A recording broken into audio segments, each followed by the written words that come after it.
Այսօր ապրիլյան քարորյա պատերազմի 9-րդ տարելիցն է 2016-ի ապրիլի 2-ին Արցախա-ադրբեջանական շփման գծի ողջ երկայնքով սկսվեցին լայնածավալ ռազմական գործողություններ։ Քարորյա պատերազմի հետևանքով հայկական կողմն ավելի քան 100 զոհ ունեցավ։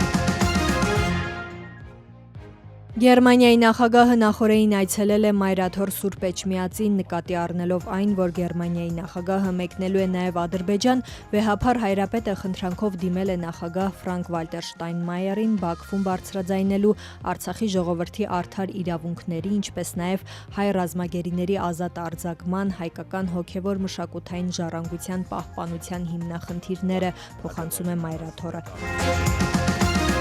Ermənistan vətəndaşı Ruben Vardanyan Բաքվի դատարանում շարունակվել է Արցախի նախկին պետնախարար Ռուբեն Վարդանյանի դատավարությունը, ըստ ադրբեջանական լրատվամիջոցների ցուցմունք են տվել 20-ից ավելի անձինք։ Նախորդ դատական նիստին 1 տասնյակից ավելի ադրբեջանցի զինծառայողներ են ցուցմունք տվել, պահանջելով Արցախի նախկին պետնախարարի նկատմամբ ամենախիստ պատիժը սահմանել։ Հաջորդ դատական նիստը նշանակվել է ապրիլի 8-ին։ Արցախի նախկին պետնախարարը բարձրաձայնում է իր նկատմամբ ապօրինությունների ու կեղծ դատավարության մասին։